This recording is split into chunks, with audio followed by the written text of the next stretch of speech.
Bonjour à tous et bienvenue dans notre matinale. Ce matin, j'aimerais aborder avec vous le sujet « Quelle est la place qu'occupent les animaux dans la Bible et dans notre monde contemporain ?» Pour cela, j'ai choisi le texte de Romains, chapitre 1er, verset 25, où il dit « Eux qui ont échangé la vérité de Dieu à mensonge et qui ont adoré et servi la créature au lieu de Dieu qui est béni éternellement. Amen. » Voilà, l'histoire de notre monde raconte la décadence et la perversion religieuse de l'humanité à l'époque de Paul, en tout cas à partir du moment où il écrit cette lettre aux Romains. L'ancienne ville d'Éphèse avait atteint le plus haut degré de civilisation de son empire.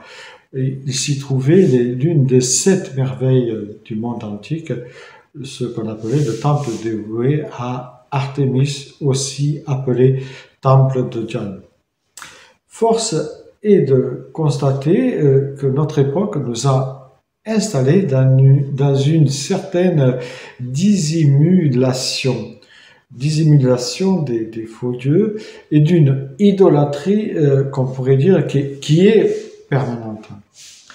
Et je me souviens qu'avec mon épouse, on promenait en ville et nous avons vu une dame qui était devant nous en train de faire des risettes à une poussette et on s'est approché pour se pencher pour voir quel était ce beau bébé. Et en fait, notre grande surprise a été de voir que cette dame faisait des risettes à un petit chien tout endimanché. Tout d'abord, je voudrais mettre les choses au clair. Je tiens à dire que j'aime beaucoup les animaux. J'en ai eu moi-même quelques-uns. Mais je dois dire que je les préfère en liberté et à leur état sauvage. J'aime bien les regarder vivre dans la nature. Et comme le suggère le grand professeur Henri Blocher qui dit « Dieu a créé les animaux pour former une cour pour l'homme, comme les anges forment une cour pour Dieu. » Alors de là à les habiller, à les traiter comme des petits humains, il s'en faut. Ça dépasse, je dois dire, mon entendement. Même si je comprends qu'on peut avoir de l'affection pour des animaux, car ils sont une compagnie précieuse, surtout pour les personnes seules ou les personnes en manque d'affection. Mais je crois qu'il peut être dangereux de les sacraliser ou de les totémiser en ayant vers eux l'excès des soins sophistiqués. Vous savez, il y en a qui mangent à table, il y a des hôtels, etc. pour les animaux. Pour nous, en tant qu'enfants de Dieu, il est tout à fait normal d'en prendre soin, mais il s'agit de trouver l'équilibre entre le trop et le pas assez, en reconnaissant les animaux à leur juste malheur, comme le dit au début de la création de Dieu. Il dit qu'il c'est bon ce qu'il a créé, et en parlant des humains, il dit qu'ils sont très bons.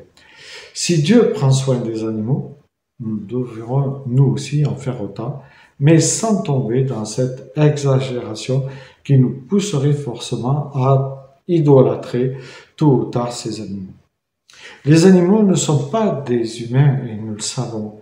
Même s'ils sont bien présents dans la Bible, ils ne sont pas le centre d'intérêt des auteurs bibliques qui s'intéressent avant tout à la condition de l'homme. Je dirais qu'il n'y a pas de respect de l'animal qui ne passe d'abord par le respect de l'homme, car c'est lui qui est à l'origine du lien entre l'animal. Et c'est pour cela que Dieu nous invite à aimer notre prochain comme nous-mêmes.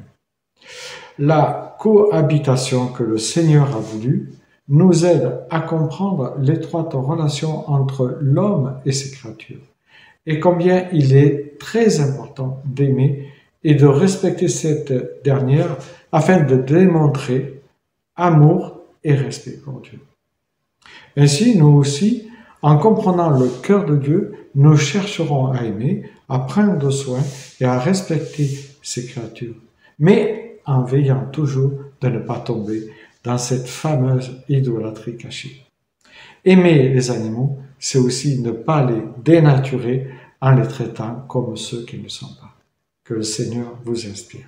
Bonne journée à chacune et chacun.